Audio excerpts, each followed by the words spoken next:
Introducción a los lugares de poder. Voy a hablar de los lugares de poder, fuerzas telúricas, radiestesia y geometría sagrada a lo largo de varios posts. Son temas muy relacionados entre sí, que presentan una parte racional o científica y otra más esotérica y especulativa, sobre todo en la radiestesia. Hay innumerables puntos de la geografía española y de otros países que podríamos calificar como lugares de poder. Pero, ¿qué es un lugar de poder? Podemos definirlo así sin entrar en más detalles, aunque luego lo haremos, como un sitio o una edificación que presenta una energía especial que determinadas personas, especialmente sensibles a esa energía, podrían detectar. Así, tenemos templos, construcciones megalíticas, aras sacrificiales, castillos, ermitas, monasterios, conventos, enclaves naturales, cuevas, montes y un largo etcétera. Lo importante es que el lugar o la edificación estén situados encima de un terreno que les confiere una serie de peculiaridades dadas por sus características energéticas. Más adelante veremos que esta energía, aunque no está bien definida, sí hay pruebas de su presencia real. Estas fuerzas telúricas o energías especiales, como he dicho antes, no se corresponderían en principio con ninguna de las fuerzas conocidas, la electromagnética, gravitatoria o nuclear. Pero ya adelanto la conclusión. Por lo que he leído y he visto, creo que nos hallamos ante la manifestación de la fuerza psi o paranormal, es decir, una quinta fuerza que opera el campo psi y aún de naturaleza desconocida, pero sobre la que ya se han hecho experimentos. Porque experimentos sobre psíquicos poderosos como Nina Kulagina o Uri Geller ponen de manifiesto que es posible mover objetos mediante fuerzas de origen desconocido. Y como van a salir muchos idiotas diciendo que todo es un fraude, que todos mienten, que todo es por dinero, voy a decir que yo mismo he sido testigo de objetos moviéndose delante de mis narices. Y no había fraude, ni había truco. Y no lo he visto yo solo, que siempre podríamos decir, bueno, pues me estoy engañando, no veo bien, me acabo de levantar de siesta, etc. He tenido otras personas a mi alrededor que han visto exactamente lo mismo que yo. Y como yo no voy a engañarme a mí mismo ni tengo ningún interés en la verdad o falsedad del fenómeno de la telequinesis, afirmo con pruebas de primera mano que el fenómeno es real. Con lo cual, volvemos al tema de la fuerza psi. Si un objeto se mueve contra fuerzas externas de rozamiento, forzosamente ha de haber una fuerza aplicada sobre dicho objeto. Si se quiere, en el lenguaje de teoría de campos, el objeto está en medio de un campo de fuerza psi y se mueve con arreglo a este campo, que tiene sus líneas de fuerza, etc. Y aquí terminan nuestros conocimientos. Sabemos qué ocurre, que el hecho es real, que se da con más facilidad en presencia de psíquicos, pero no necesariamente. Admitamos, pues, simplemente como hipótesis de trabajo, nada más que para cerrar el círculo de las explicaciones, que tal fuerza psi existe. Lugares de poder y corrientes subterráneas. Vamos a ver un importantísimo concepto para caracterizar un lugar de poder. Todos sabemos que si excavamos en la tierra a cierta profundidad emerge agua. De hecho, sabemos también que hay corrientes subterráneas de agua. Aún más, sabemos que en la corteza terrestre hay mucha agua, probablemente más que en los océanos. Los científicos han descubierto en el manto incluso un depósito de agua que triplicaría el volumen de los océanos. Además, tenemos una prueba en la Biblia de este hecho. El año 600 de la vida de Noé, en el mes segundo, a los 17 días del mes, aquel día fueron rotas todas las fuentes del grande abismo, y las cataratas de los cielos fueron abiertas, y hubo lluvia sobre la tierra 40 días y 40 noches. Es decir, que como vemos en este pasaje del Génesis, fueron rotas todas las fuentes del grande abismo. O sea, el diluvio se produjo no solamente porque llovió mucho, sino porque salió mucha agua de las profundidades de la tierra. Las corrientes subterráneas se dividen en corrientes someras, detectadas en superficie con anchura mensurable, están representadas por bandas de color azul celeste ribeteadas en los bordes por azul más oscuro y de anchura proporcional a la detectada. Líneas de corriente profundas son como las corrientes someras, o sea, corrientes de agua subterránea, pero más profundas, de forma que no se puede discriminar su anchura. En los planos y croquis se representan por finas líneas azules onduladas. Relación entre los lugares de poder y las corrientes subterráneas. Los menhires y dólmenes se han levantado en los puntos de cruce de corrientes someras. En templos romanos y cartagineses, una corriente somera recorre el eje del templo, cruzándose en el altar con líneas de corrientes profundas. El altar de sacrificios en los templos paganos se sitúa en el punto de cruce de dos corrientes someras. El cruce ha de ser en ángulo recto. En los templos cristianos se sigue una pauta similar, corriente somera en el eje del templo y el altar situado en cruce de corrientes. Incluso si el cruce no es en ángulo recto, se ha llegado hasta el extremo de modificar elementos arquitectónicos del templo, lo que da una idea de la importancia que se le ha dado a los lugares de poder, es decir, manda el cruce de las corrientes sobre el eje del templo y por ejemplo, pues la ventana principal del ábside, que a veces no está perpendicular al eje del templo, como sería lo suyo. Como ejemplo de ello tenemos el ábside de la iglesia de Santa María de Unate, Navarra. En las mezquitas árabes, el lugar equivalente al altar se llama mihrab y siempre es construido en el lugar de cruce de corrientes profundas. La superficie de cruce de corrientes someras se recubre de mosaicos decorativos. Los cruces de corrientes someras señalan lugares de enterramientos notables en el Islam. Esta costumbre de construir templos y edificios relevantes en cruces de corrientes subterráneas se pierde en la noche de los tiempos y llega hasta el siglo XIX. Si el lugar de poder es una ara sacrificial, donde salta la sangre fresca de las víctimas y se causa su muerte, siempre se instala este altar de sacrificios en el cruce de dos corrientes someras formando ángulo recto. Esta costumbre abarca desde tiempo inmemorial hasta la caída del Imperio Romano. Lugares de poder y radiestesia. Para la práctica de la radiestesia se usa un péndulo, mientras los zahoríes, más especializados en la búsqueda de pozos, usan varillas de cobre. En este apartado nos vamos a detener fundamentalmente en el desarrollo de las ideas básicas que sustentan la práctica de la radiestesia.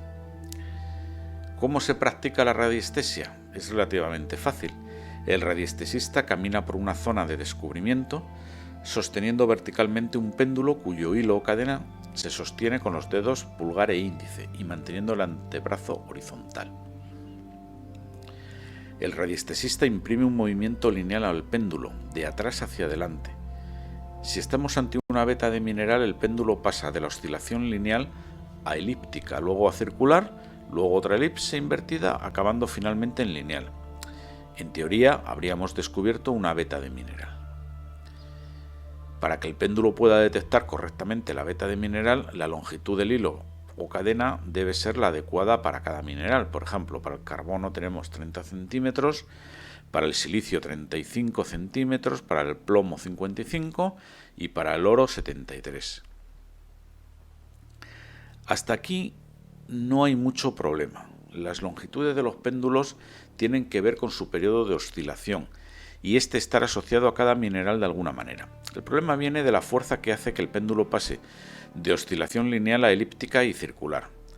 Abandonado un péndulo a la fuerza gravitatoria y de rozamiento, no existe ninguna otra fuerza que le haga abandonar ese movimiento lineal, que se produce en un plano vertical al plano del suelo.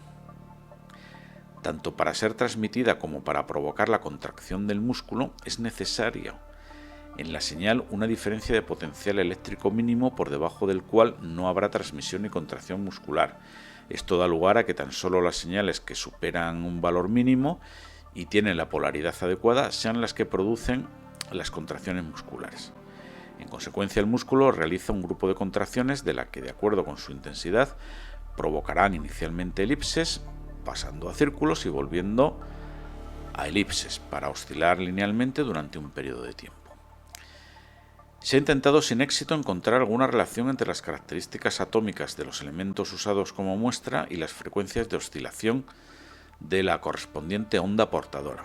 Es necesario resaltar el caso del grupo de aquellos a los que les corresponde la misma longitud de péndulo y por lo tanto la misma onda portadora. Con este grupo de elementos que poseen una onda portadora común, se trata de relacionar la frecuencia de oscilación de las correspondientes ondas moduladoras con sus características atómicas. Bueno, el resultado es que se ha encontrado una cierta relación entre ese número atómico y la correspondiente frecuencia de oscilación, pero es algo que todavía está estudiándose. Si esto es verdad, en conclusión, podría afirmarse que se trata de una clase de ondas que tienen una existencia real. Aparte de su existencia, tan solo se conocen unas muy pocas de sus características y la forma de detectarlas, aunque ello sea por un medio tan tosco y rudimentario como son las oscilaciones de un péndulo. Su investigación científica en profundidad aportaría notables y probablemente sorprendentes conocimientos. Bueno, pues la experiencia lo que nos dice es que el péndulo cambiaría su estado de movimiento de lineal a circular y elíptico por una fuerza inconsciente transmitida de alguna manera hacia la mano del radiestesista. Entonces, ¿de dónde viene esa fuerza que cambia la dirección de movimiento del péndulo de lineal a circular? Pues no está muy claro. Aquí la teoría de los radiestesistas es algo difícil de creer, aunque no es imposible. Ellos, mediante una serie de suposiciones, llegan a la conclusión de que el origen de esta fuerza está en el interior del cerebro del radiestesista, en concreto en el cerebelo. Sería pues una especie de conexión psíquica, es decir, volvemos a la fuerza psi de la que he hablado anteriormente. Cuando el cerebelo percibe de alguna forma desconocida la presencia de la beta, reacciona enviando impulsos a la mano que hace girar el péndulo, mediante una relación de vibraciones entre, como hemos visto antes, la longitud de la cuerda, hay una onda portadora, otra moduladora, en fin, se construye un pequeño edificio teórico que explicaría este hecho, porque lo cierto es que esto sucede, ¿vale? No es una teoría 100% científica demostrada con toda la ley, pero es lo que tenemos. Hay quizá una explicación que a mí, pues bueno, se me ha ocurrido hace poco, y es la siguiente. Todos los sólidos cristalinos están estructurados internamente en forma de redes cristalinas que pueden resonar en cierta frecuencia de vibración. Un ejemplo de ello es el cuarzo, que todos sabemos que si lo sometemos a oscilaciones forzadas, es decir, si le metemos una pila, vibra en una frecuencia muy constante que se aprovecha para hacer relojes digitales. Quizá esas betas que buscan los radiestesistas resuenen en determinadas frecuencias con determinadas ondas que se producen en lo profundo del cerebro humano y que están todavía pendientes de estudio también. Los radiestesistas aseguran a la vez que pueden detectar incluso no solamente betas de mineral, sino conceptos abstractos no materiales. Esos conceptos abstractos no materiales también tendrían una longitud asociada de péndulo y unas frecuencias de oscilación. Al no tener una presencia física, resulta imposible comprobar de un modo fehaciente la existencia de la correlación con estos conceptos abstractos, pero resultaría muy esclarecedor si se puede probar que al menos uno de ellos se produce realmente. Por ejemplo, en las ondas cerebrales detectadas con los encefalogramas se registran frecuencias de oscilación que varían desde los 30 Hz, correspondientes a una plena actividad mental, y los 0,5 Hz, que se relacionan con el sueño profundo y estados muy próximos a la muerte. La radiestesia dice encontrar para esta misma frecuencia de 0,50 Hz pues estados de muerte, de sueño o de ira en estos lugares donde el radiestesista investiga. Los resultados más o menos coinciden con los resultados clínicos que se han estudiado con los electroencefalógrafos. Bueno, esto es una realidad, es decir, ciertamente aquí falta también una investigación en profundidad.